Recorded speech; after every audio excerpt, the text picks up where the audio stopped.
Ya, Assalamualaikum warahmatullahi wabarakatuh. Sekarang kita akan bahas mengenai tata laksana dari glaukoma.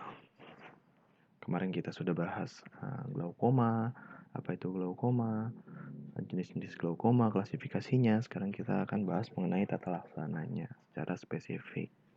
Nah, jadi yang pertama kita bahas mengenai tata laksana medikasi. Nah, ada beberapa obat-obatan yang bisa menurunkan tekanan intraokular akibat dari glaukoma atau hipertensi okular. Nah, yang pertama itu golongan prostaglandin derivat. Di prostaglandin derivat ini mekanisme kerja utamanya yaitu peningkatan aliran keluar aqueous jalur uveoskleral. Itu jadi dia meningkatkan aliran keluar dari aqueous ke jalur uveoskleral sehingga menurunkan tekanan intraokular. Dan efek penurunan tekanan intraokularnya sekitar 27-35% dari tekanan intraokular yang awal. Jadi misalnya 50 mmHg nih tekanan intraokularnya, berarti 27% dari 50 tadi dia bisa menurunkan. Lalu efek samping sistemiknya sedikit. Nah, contoh obat-obatannya biasanya yang lini pertamanya itu latanopros. Latanopros ya yang ditetes. Lalu ada travoprost, bimatropos 0,03%. Lalu ada tafluprost. Efek sampingnya ke okular apa aja? Nah, ada hiperemi konjungtiva, lalu bulu mata memanjang, menebal, dan hiperpigmentasi. Seperti yang dilihat nih di gambar A. Nah, ini hiperpigmentasi di bagian kelopak matanya nih. Lalu bulu matanya memanjang dan menebal. Lalu ada hiperpigmentasi iris yang irreversible. Ini seperti gambar yang di B. Lalu ada atrofi periokular. Lalu jarang bisa menyebabkan uveitis, tapi bisa. Lalu efek samping sistemik juga ada seperti sakit kepala dan migrain. Nah, obat yang kedua adalah beta blocker. Beta blocker ini mengurangi TiO dengan menurunkan produksi aqueous humor. Jadi dia kerjanya di epitel sklera. Bukan epitel sklera, epitel ciliaris maksudnya. Nah, pengurangan TiO-nya 21-27% dari TiO awal. Dan beta blocker tidak boleh diberikan sebelum tidur karena obat ini dapat menyebabkan penurunan tekanan darah yang signifikan saat tidur. Contohnya ada timolol yang biasa sering dipakai itu 0,25% atau 0,5% 2 kali sehari. Ada betaxolol, levobunolol, karteolol, dan metipranolol. Efek sampingnya sedikit pada okular, bisa menyebabkan alergi dan keratitis, tapi efek samping sistemiknya yang lebih banyak. Itu seperti bronkospasme. Jadi kita tanya dulu apakah pasiennya dari riwayat asma atau tidak, karena kontraindikasi dari beta blocker. Lalu efek samping sistemik, termasuk blok jantung, bradikardi, memburuknya gagal jantung, dan hipotensi. Lalu ada gangguan tidur, toleransi latihan berkurang, halusinasi, kebingungan, depresi, kelelahan, sakit kepala, mual, pusing, penurunan libido, dan dislipidemia. Nah, yang ketiga ada alpha 2 agonis. Ingat lagi jalur dari aqueous humor, ada salah satu reseptor yang mempengaruhi penurunan dan peningkatan sekresi dari aqueous humor. Nah, salah satunya adalah alpha 2 agonis. Jadi stimulasi reseptor alpha 2 agonis menurunkan sintesis aqueous melalui dan meningkatkan pengeluaran uveoskleral. Obat ini melewati sawar darah otak, jadi hati-hati dan harus digunakan dengan hati-hati pada anak-anak. Nah, contohnya ada brimonidin 0,2% 2 kali sehari, ada apraklonidin 1% atau 0,5%. Nah, efek sampingnya adalah konjungtivitis alergi seperti pada gambar biasanya. Dan ada granuloma uveitis anterior memang kadang terjadi. Yang keempat, topikal karbonik anhidrase. Dia bekerja dengan cara menurunkan TiO dengan menghambat sekresi dari aqueous humor.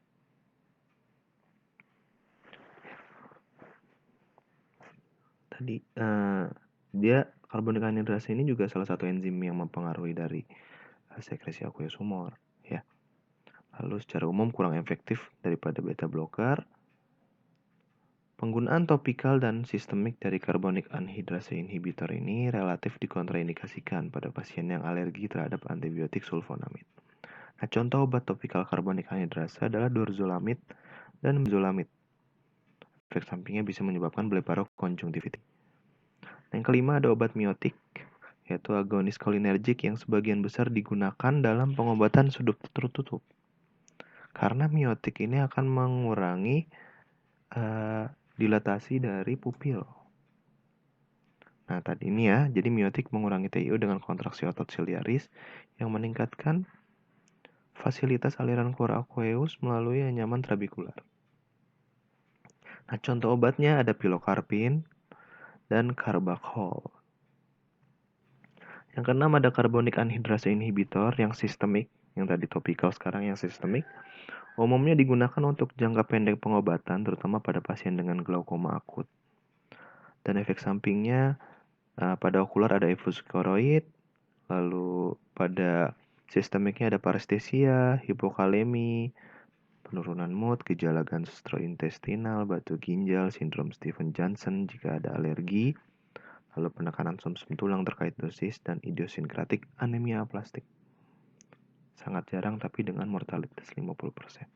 Nah, contoh obat-obatan yang paling sering digunakan yaitu acetazolamid 250 mg per hari, lalu ada diklorfenamid 50 mg 2 kali sehari, dan metazolamid 50 mg 2 kali sehari.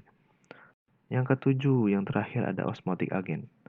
Jadi kerjanya agen osmotik ini menurunkan TiO dengan menciptakan gradien osmotik sehingga air ditarik keluar dari vitreus ke dalam darah. Digunakan ketika perkurangan TiO yang cepat dan pendek diperlukan dan tidak dapat dicapai dengan obat-obatan yang lain. Efek sampingnya biasanya sistemik, yaitu overload kardiovaskuler karena ini agen osmotik ya. Hati-hati pada pasien jantung, penyakit jantung atau ginjal. Ada retensi urin, sakit kepala, ada sakit punggung, mual, dan kebingungan. Contoh obatnya itu mannitol intravena. 1 kg per kilogram berat badan atau 5 ml per kilogram berat badan 20% selama 30-60 menit. Ada gliserol, penggunaannya oral 1 gram per kilogram berat badan atau isosorbit oral. Nah, tadi agen-agen obat-obatan yang bisa digunakan pada glaukoma. Jika memang tidak bisa, maka dilakukan dengan operasi. Yaitu yang pertama bisa dilakukan trabekulektomi. Nah, trabekulektomi itu adalah operasi filtrasi glaukoma yang menurunkan TiO dengan membuat fistula atau membuat jalur yang dilindungi oleh flap skleral superficial untuk memungkinkan aliran keluar aqueous dari bilik mata depan ke ruang subtenon. Ini gambarnya dari animasi gambar contoh dari trabekulektomi. Nah, indikasinya kapan dilakukan trabekulektomi yaitu kegagalan terapi konservatif, itu obat-obatan, perburukan progresif walaupun TiO-nya terkontrol, atau bisa dilakukan terapi primer juga jika memang pasiennya mau dan preferensi pasien. Kalau dia tidak mau menggunakan obat-obatan yang kronik, yang lama. Nah, ini operasi trabekulektomi. Jadi kita buat sayatan di konjungtiva dan di sklera, lalu kita buat ini di perifer iridektomi perifer, dan akhirnya kita tutup kembali sklera dan konjungtivanya. Lalu ada lagi trabekulektomi yang lain, itu namanya express mini shunt, yaitu membuat stent yang kompatibel dengan titanium emerai tanpa katup yang dimasukkan di bawah flap sklera selama trabekulektomi dengan prinsip tujuan drainase. Ini ya nih, bisa dilihat itu ada selangnya yang kecil di daerah sekitar sklera. Nah, komplikasinya lebih rendah yaitu hipotoni dan hifema lebih rendah dibanding trabekulektomi yang biasa, tetapi kontrol TIO-nya setara dengan trabekulektomi. Ada penggunaan antimetabolit pada operasi filtrasi. Apa itu antimetabolit? Jadi antimetabolit ini dapat membantu menurunkan tekanan intraokular karena obat ini dapat memperlambat proses penyembuhan luka pasca operasi trabekulektomi. Digunakan dengan hati-hati karena potensi komplikasi dan biasanya dipertimbangkan dengan adanya faktor resiko kegagalan bedah. Nah, faktor-faktor resiko kegagalan bedah itu ada sebelumnya memang sudah dilakukan trabekulektomi tapi gagal. Lalu ada operasi konjungtiva atau katarak sebelumnya, ada glaukoma sekunder. Lalu demografinya, biasanya etnis kulit hitam itu berisiko kegagalan bedah, belum tahu kenapa. Lalu usia di bawah 65 tahun, pasiennya menggunakan obat topikal selama lebih dari 3 tahun. Nah, contoh antimetabolit itu ada yang pertama 5-fluorouracil atau 5-FU yang menghambat proliferasi fibroblast atau jaringan parut dengan memperlambat sintesis DNA. Penggunaan ketika intraoperatif melibatkan aplikasi 1 atau lebih sponselula sel kecil yang direndam dalam larutan 50 mg per mililiter, ditempatkan di bawah penutup kapsul tenon yang disayat. Nah, atau bisa diberikan secara injeksi ke subkonjungtiva pasca operasi 0,1 ml. Yang kedua ada mitomycin C, yaitu agen alkilasi yang menghambat proliferasi fibroblast juga dan menekan pertumbuhan vaskular. Lebih kuat dibanding 5-fluorouracil. Dan yang ketiga ada bevacizumab, yaitu antibodi monoklonal terhadap VEGF. Jadi VEGF ini adalah salah satu radikal bebas yang menyebabkan proliferasi dari pembuluh darah, neovaskularisasi. Salah satunya disebabkan oleh VEGF. Nah, jadi bevacizumab ini menurunkan VEGF sehingga digunakan pada saat trabekulektomi. Lalu bilik mata depan yang dangkal setelah trabekulektomi biasanya mungkin disebabkan karena 3 penyebab, yaitu blok pupil, filtrasi yang berlebihan, overfiltrasi, atau keganasan glaukoma atau glaukoma malignan. Yang pertama, blok pupil dapat terjadi karena iridektomi perifer, tandanya yaitu TIO yang tinggi dan blebnya datar. Jadi bleb itu hasil sayatan dari operasi trabekulektomi. Lalu uji Seidel negatif, jadi kita berikan dia fluoresan. Uji Seidel itu untuk melihat apakah ada kebocoran dari aqueous humor ke bilik mata depan. Positif kalau ada warna hijau, negatif kalau nggak ada. Nah, lalu iris Bombay atau iris yang besar, irisnya Bombay jadi menempel ke depan dengan iridektomi. Nah, yang kedua adalah overfiltrasi, yaitu disebabkan oleh resistensi yang tidak memadai terhadap aliran keluar pada flap, tetapi kebocoran bleb melalui celah yang tidak sengaja atau penutupan konjungtiva dan kapsul tenon yang tidak memadai. Tandanya TIO yang rendah dengan bleb bocor dan datar. Lalu tes Seidel negatif pada kebocoran flap sklera, tetapi positif pada kebocoran bleb. Lalu ada kornea yang hipotonus dan koroid yang tertarik. Nah, ini yang gambar A itu uji tes Seidel. Tes Seidelnya ini yang positif nih, berarti ada kebocoran yang warna hijau. Nah, yang B ini ada contoh dari koroid yang tertarik, koroid detachment. Ya. Dan C ini WSG-nya. Lalu, yang penyebab ketiga adalah glaukoma malignan atau keganasan glaukoma, yaitu komplikasi yang jarang, tetapi serius dari trabekulektomi. Hal ini disebabkan oleh rotasi anterior dari proses sosiliaris dan akar iris yang mengarah ke posterior dari aqueous. Ditandai dengan bilik mata depan yang dangkal dengan pergeseran miopia. Biasanya pasien lebih jelas melihat dekat, TIO tinggi dan tidak ada bleb. Uji Seidel juga negatif. Pengobatan awal itu dengan midriatic, atropin 1% dan phenylephrine 10%. supaya rotasi dari si irisnya kembali lagi, mengembalikan iris. Itu bisa digunakan manitol intravena juga jika mediatik tidak efektif.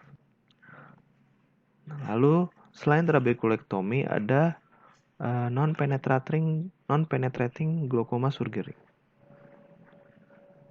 Jadi dalam operasi filtrasi non-penetrasi ini anterior chamber nggak dilewati.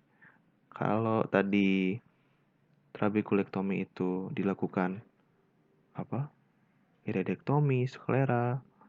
Nah, pada anterior chamber ini, pada non-penetrating glaucoma surgery ini anterior chamber tidak dilewati dan jalinan trabekular interna dipertahankan sehingga mengurangi kejadian overfiltrasi dari trabekulektomi tadi seperti trabekulektomi dengan hipotoni dan gejala sisa yang potensial.